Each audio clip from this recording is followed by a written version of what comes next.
സ്കിന്നിന് ഏറ്റവും അധികം സംരക്ഷണം കൊടുക്കേണ്ട ഒരു സമയമാണ് ഈ ചൂടുകാലം എന്നുള്ളത്.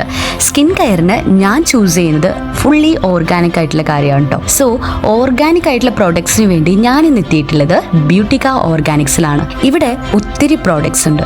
ഷാംപൂസ് ഉണ്ട്, ഫേസ് വാഷ് ഉണ്ട്, അതുപോലെ ഫേസ് ക്രീംസ് ഉണ്ട്, ലിപ് ബാം ഉണ്ട്, റെഡ് വൈൻ സോപ്പ് അടക്കമുള്ള ഒത്തിരി സോപ്പുകളുണ്ട്. പപ്പായ സോപ്പുണ്ട്, കാരറ്റ് സോപ്പുണ്ട്, അങ്ങനെ ഒത്തിരി സോപ്പുകളുണ്ട് കേട്ടോ. ഇവരുടെ ഒരു സിഗ്നേച്ചർ പ്രോഡക്റ്റ് ആണ് കോഫി ഹണി ഫേസ് വാഷ്. വളരെയധികം ഓർഗാനിക് ആയിട്ടുള്ള കാര്യങ്ങളാണ് ഇതിൽ യൂസ് ചെയ്തിട്ടുള്ളത്. യാതൊരു വിധത്തിലുള്ള പ്രിസർവേറ്റീവ്സോ കെമിക്കൽസോ ഇവരിതിൽ ആഡ് ചെയ്യുന്നില്ല. ഈ ഒരു ബേബി സോപ്പ് ഉണ്ടോ, എന്തൊരു മണമാണ്, കുട്ടികളുടെ ഒരു മണമാണ് ഇതിനുള്ളത്. ബ്യൂട്ടിക ഓർഗാനിക്സിന്റെ ലൊക്കേഷൻ മറക്കണ്ട, അഴീക്കോട് കല്ലടത്തോട് അലവിലാണ് ബ്യൂട്ടിക ഓർഗാനിക്സിന്റെ ലൊക്കേഷൻ. ഇനി കേരളത്തിനകത്തും പുറത്തും ഇവരുടെ കൊറിയർ സർവീസും അവൈലബിൾ ആണ്. അതുപോലെ ഓൺലൈനായിട്ട് പർച്ചേസ് ചെയ്യണമെന്നുള്ളവർക്ക് താഴെ കാണുന്ന നമ്പറിലേക്ക് ഒന്ന് വാട്സപ്പ് ചെയ്ത് മതി കേട്ടോ.